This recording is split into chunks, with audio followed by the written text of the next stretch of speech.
The 1766 church, often referred to as the Old Kirk, is situated at the foot of Carriden brae to the northwest of Carriden House. The Carriden manse had formerly been located close to the shore, around a quarter of a mile to the east of the church, in Old Manse Wood. But a new manse was built just to the southeast of the church, although neither manse now stands.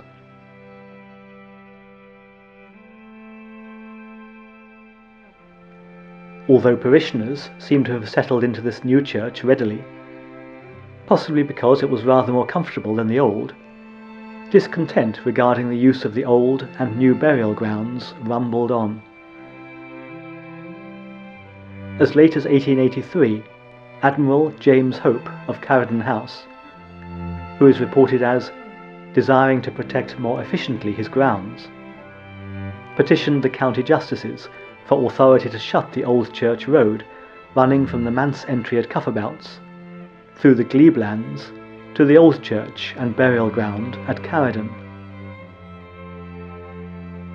It was considered on the 4th of October of that year, when there were present such worthies as Sir James D.L. of the Binns, Sir William Bailey of Polkemmet, John Stewart of Binney, Norman Sherp of Houston, and James Cadell of Grange.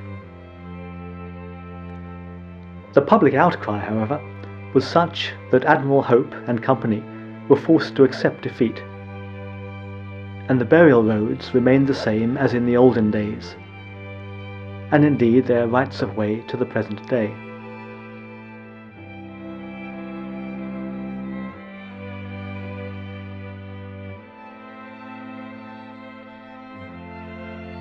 The churchyard includes numerous monuments, including those to Dr. John Roebuck at the eastern wall, founder of the Carron Ironworks, who died in 1794, and two former owners of Carriden Estate, including William Maxwell on the north wall of the church, who died in 1771, and Sir James Hope, Admiral of the Fleet, who died in 1881, and is laid in a corner plot surrounded by an iron anchor chain at the west wall.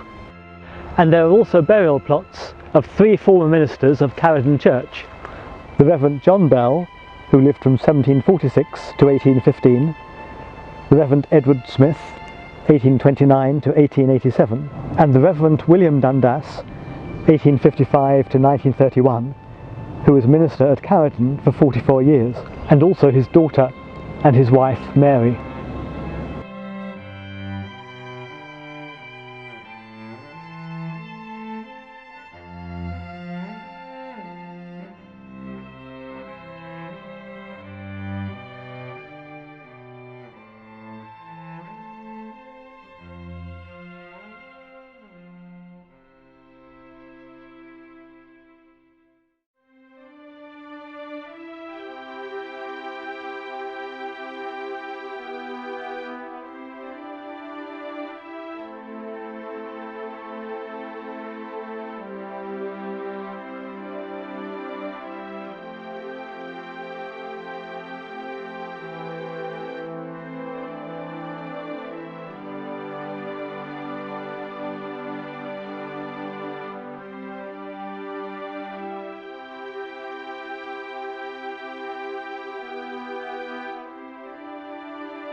Here we see a memorial to James Kidd, born of this parish on the 11th of March 1872, and who was Member of Parliament from 1924, and also his wife and two sons.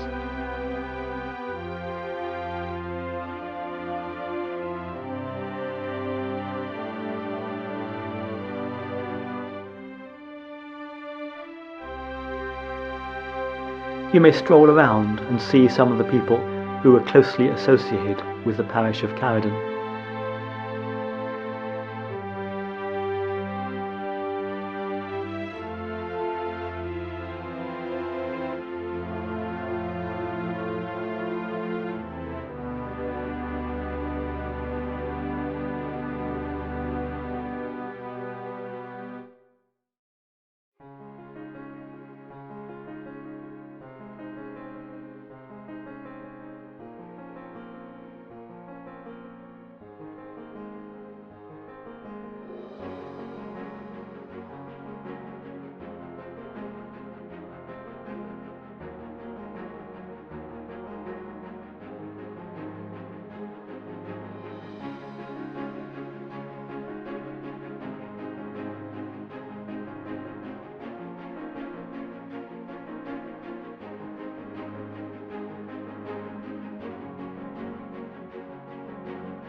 We're standing at the site of the birth of Colonel James Gardner, just a little way along the Forth from the church. Colonel Gardner was born here in 1687 in the old ruined cottage, what one can see now, and he was said to have had a rather dissolute youth, quite rebellious, but he had a Christian conversion. He was a soldier and fought for the government troops during the 1745 uprising and was killed at the Battle of Prestonpans in 1745. This is the old ruined cottage at Burnfoot. A recent survey suggested it was quite a grand house when it was first built, perhaps in the 16th century, and Colonel James Gardner was born here in the 17th century. It was lived in until the middle of the 20th century, but as you can now see, it has been abandoned for some time. Around the back of the old church at Carriden is another memorial to Colonel James Gardner. The wording here is almost identical to that at Burnfoot.